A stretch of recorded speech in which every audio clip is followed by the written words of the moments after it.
Brock Lesnar और Paul Heyman ने अपने प्रोमो में रोमन रेंस को क्या क्या कहा, मेन इवेंट में जीतकर किस सुपरस्टार ने ब्रॉक लेसनर के खिलाफ रॉयल रंबल में मैच हासिल करा और किन सुपरस्टार ने 30 मैन्स रॉयल रंबल के लिए अपनी एंट्री को अनाउंस कर दिया है, सबके बारे में बात करेंगे इस वीडियो में। उम्मीद है आप सभी को पसंद आएगी। हाय फ्रेंड्स, मेरा नाम है प्रियांशु, आप देख रहे हैं गेम ऑफ इनिंग्स। तो बढ़ते हैं वीडियो की तरफ और शुरू करते हैं वीडियो बेल बजा के। शो की शुरुआत में ही WWE ने एक फैटल 4-वे मैच को अनाउंस करा जो कि Bobby Lashley versus Big E versus Seth Rollins versus Kevin Owens के बीच था। इस मैच को जीतने वाले सुपरस्टार को रॉयल रंबल में ब्रॉक लेसनर के खिलाफ टाइटल मैच मिलेगा।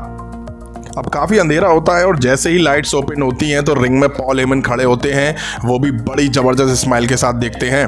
आज यहाँ वो एडवोकेट बन के खड़े थे। उन्होंने new WWE champion Brock Lesnar को इंट्रोड्यूस करा। अब एंट्री हुई WWE चैंपियन ब्रॉक लेसनर की। रिंग में घुसने से पहले उन्होंने टाइटल पॉल हेमन को दिया और स्टील स्टेप्स को रिंग में फेंका और उस पर जाके खड़े हो गए। क्या चल क्या रहा है इनके बीच पता नहीं चल रहा था, क्योंकि पॉल हेमन बड़ी अदब से ब्रॉक लेसनर से पेश आ रहे थे। अब ब्रॉक लेसनर माइक लेते हैं और रोमन रेंस को गेट वेल सून कहते हैं और कहते हैं कि मैं रियल WWE चैंपियन हूं। और रोमन रेंस की स्टाइल में वो कहते हैं एक्नॉलेज मी। फिर ब्रॉक लेसनर पॉल हेमन को WWE चैंपियन बनने में हेल्प करने के लिए थैंक्स कहते हैं। अब माइक पॉल हेमन पर आता है। वो डे 1 में जो कुछ हुआ उसके बारे में शॉर्ट में बात करते हैं। फिर वो कहते हैं कि ब्रॉक लेसनर केवल रेनिंग चैंपियन नहीं है बल्कि वो अपने टाइटल को डिफेंड भी करेंगे, वो भी आज होने वाले फैटल 4-वे मैच के विनर के खिलाफ रॉयल रंबल में। फिर पॉल हेमन एक एक करके ब्रॉक लेसनर के पॉसिबल अपोनेंट के बारे में बात करते हैं, जिसमें सेथ रॉलिंस, केविन ओवेंस और बॉबी लैशले के नाम होते हैं। वो कहते हैं कि ये ब्रॉक लेसनर को कभी नहीं हरा सकते। फिर शायद पॉल हेमन कहते हैं कि वो स्मैकडाउन लीव कर चुके हैं। क्राउड उन्हें बू करता है तो पॉल हेमन कहते हैं बू मत करो, ट्राइबल चीफ मेरे बिना सेफ नहीं है। देखा नहीं, एक हफ्ते मेरे बिना उसे कोविड हो गया, जिसे वो कर्मा बताते हैं। पॉल हेमन बॉबी लैशले को ब्रॉक लेसनर का वर्दी चैलेंजर बताते हैं और कहते हैं कि ये दोनों कभी मिले नहीं हैं। डे 1 की रात सेम मैच में मिले जब बॉबी लैशले ने स्पीयर लगाई थी, बट अगर ये मैच जीत करके फिर से मिलते हैं तो ब्रॉक लेसनर को नहीं हरा पाएंगे।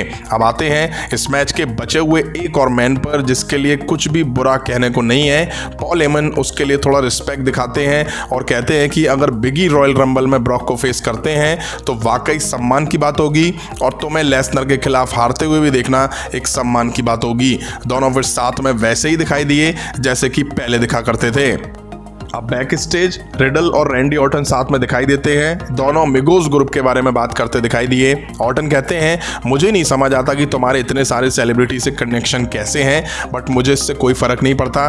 बट मैं चाहता हूं कि रिडल तुम न्यू ईयर रेजोल्यूशन पर ध्यान दो और उन पे फोकस करो, जिसमें सबसे ज़्यादा मुझे सुनना है।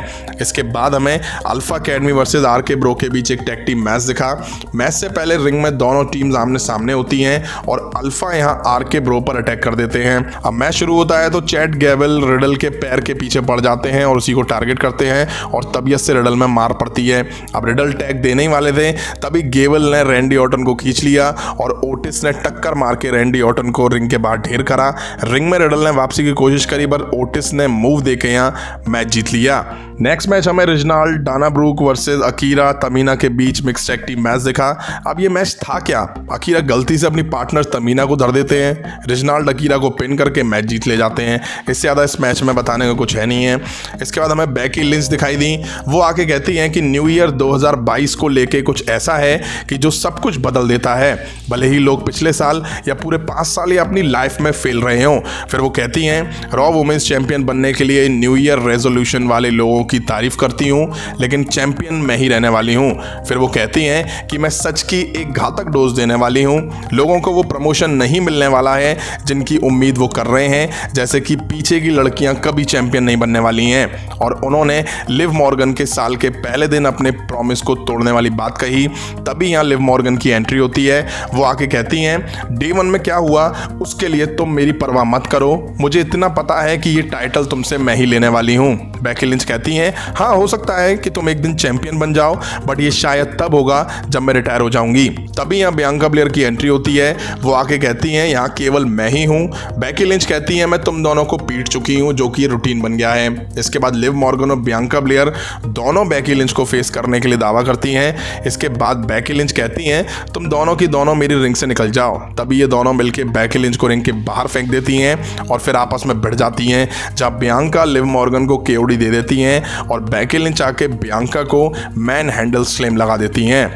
अब शो बैक स्टेज गया, जहां केविन ओवेंस और सेथ रॉलिंस दोनों मिलकर सोच रहे होते हैं कि आज की रात होने वाले फैटल 4-वे मैच में क्या प्लानिंग है। इसके बाद हमें जेलिना वेगा, कार्मेला वर्सेस रेहा रिप्ले, निक्की एएसएच के बीच वुमेन्स टैग टीम टाइटल को लेके मैच दिखा। रेहा रिप्ले और जेलिना वेगा मैच की शुरुआत करती हैं। रेहा खींच के थप्पड़ जेलिना वेगा में देती हैं और फिर टैग निक्की पर आता है। वो भी अच्छे से हाथ साफ करती हैं, but Jelena Vega fight back करती हैं और यहाँ निक्की को रोल करके मैच जीत ले जाती हैं। कार्मेला तो मैच में एंटर भी नहीं हो पाई। नेक्स्ट मैच हमें स्ट्रीट प्रॉफिट्स वर्सेस अपोलो अजीज के बीच देखने को मिला। अजीज और फॉर्ड मैच की शुरुआत करते हैं। शुरू में तो फॉर्ड अजीज को परेशान करते हैं, बट अजीज टैग अपोलो को दे देते हैं। फिर डॉकिंस और ये बढ़ते दिखाई दिए। अजीज रिंग के बाहर होते हैं और रिंग में स्ट्रीट प्रॉफिट्स अपोलो को पिन करके मैच जीत ले जाते हैं। अब back stage Duo drop Sonia devil और एडम पियर्स से बेकी लिंच के खिलाफ टाइटल शॉट मांगती हैं। सोनिया डेविल अनाउंस करती हैं कि next week triple threat match होगा, Liv Morgan versus Bianca Belair versus Doudrop के बीच। जो जीतेगा वो बेकी लिंच को टाइटल के लिए रॉयल रंबल में फेस करेगा। इसके बाद फिर से हमें Damian Priest versus Dolph Ziggler के बीच यूएस टाइटल को लेके मैच दिखा। अब इनके बीच हर हफ्ते मैच देख देख करके मैं तो बोर हो चुका हूँ, वो भी इसलिए क्योंकि रिजल्ट हर बार सेम ही रहना है। जीत इस मैच में डेमियन प्रीस्ट की हुई, इससे ज़्यादा इस मैच में कुछ बताने को नहीं है। नेक्स्ट हमें मिज और मरीज साथ में दिखाई दी। मिज आके कहते हैं कि मैं 2 टाइम ग्रैंड स्लैम चैंपियन हूँ, मैंने WWE में सबको पीछे छोड़ दिया है, फिर भी मुझे एज जैसे लोगों के सामने खुद को प्रूव करना पड़ता है, जो कि एक बार का ग्रैंड स्लैम चैंपियन है। मिस कहते हैं कि मैं एज के खिलाफ मैच जीतने वाला था अगर बीट फोनिक्स नहीं आती। मैंने एज के करियर को खत्म करने की कसम खाई थी, बट एज डे 1 में अपनी वाइफ के पीछे छुप गया। मरीज कहती हैं कि अगर बीट फोनिक्स आज की रात यहाँ होती तो मैं उनके फेस पे पंच चढ़ देती। तभी यहाँ बीट फोनिक्स और एज की एंट्री होती है। एज कहते हैं ज़्यादातर लोग मूव ऑन करते हैं, बट मिज उनसे उल्टे हैं। मिज बाहर आते हैं, नुकसान के बारे में रोते हैं और सबसे बड़ा पाखंडी है। एज कहते हैं मैं बीट फोनिक्स को अपनी लड़ाई लड़ने के लिए नहीं कहता। तभी बीट फोनिक्स कहती हैं कि डे 1 में जो कुछ हुआ वो मेरी सोच थी, उनका आइडिया था। एज रॉयल रंबल में एक मिक्स टैग टीम मैच का प्रपोजल रखते हैं। मिस थोड़ी देर बाद इसके लिए मान जाते हैं। मरीज यहाँ थोड़ी परेशान सी दिखाई दी। इसके बाद बीट फोनिक्स मरीज की तरफ पंच का इशारा करती हैं तो वो डर के गिर जाती हैं और फिर मिज और मरीज रिंग छोड़ देते हैं। इसके बाद हमें एजे स्टाइल वर्सेस ओमास के बीच मैच दिखा। मैच के शुरू में एजे स्टाइल तगड़े से स्ट्राइक करते हैं, फिर ओमास उन्हें पुट डाउन करते हैं तो स्टाइल भागते हैं और ओमास को हिट करते हैं, बट इसके बाद ओमास जबरदस्त तरीके से स्टाइल में मार देते हैं। अब एजे स्टाइल फिनोमिनल फॉर्म आर्म देने वाले थे, बट ओमास ने मिड एयर में ही स्टाइल को ढेर करा। फिर ओमास ने एंड में 2 हैंडेड चॉक स्लैम दे के मैच जीत लिया। अब टाइम था मेन इवेंट मैच का, जो कि Big E versus Kevin Owens versus Seth Rollins versus Bobby Lashley के बीच फैटल 4-वे मैच दिखा। बेल बजते ही बॉबी लैशले सेथ रॉलिंस पर और बिग ई केविन ओवेंस पर अटैक कर देते हैं। रिंग के बाहर बॉबी लैशले सेथ रॉलिंस को टर्नबकल पर और बिग ई केविन ओवेंस को रिंग के बाहर ढेर करते हैं। फिर बॉबी लैशले और बिग ई आपस में बढ़ते दिखाई दिए। अब बॉबी लैशले सेथ रॉलिंस को स्पीयर देने वाले थे, बट केविन ओवेंस उन्हें बचाते हैं तो बॉबी लैशले बैरिकोड तोड़ के घुस जाते हैं। अच्छा मैच दिखा इन सभी के बीच। केविन ओवेंस और सेथ रॉलिंस का जबरदस्त टीम अप दिखा। मिलके दोनों ने बॉबी लैशले और बिग ई में मार दी, तभी इन्होंने बिग ई को टेबल पर पावर बम दिया। फिर एक टाइम ऐसा आया जब बॉबी लैशले और बिग ई ने भी इनसे परेशान होकर टीम अप करा। दोनों में जम के मार लगाई। लड़ते बढ़ते ये लोग बैक स्टेज जा पहुंचे। अल्टीमेट मैच दिखा इन चारों के बीच। फिर ये वापसी से रिंग की तरफ आते हैं, जहां सेथ रॉलिंस और केविन ओवेंस मिलके बिग ई में मार दे रहे थे। तभी बॉबी लैशले ने आके बिग ई का पिन तोड़ा। फिर उन्होंने बिग ई को स्पीयर, सेथ रॉलिंस और केविन ओवेंस को स्पीयर देके मैच जीत लिया। बैक स्टेज ब्रॉक लेसनर इस मैच को देख रहे होते हैं। उन्होंने इस फ्राइडे रोमन रेंस को देख लेने की बात कही।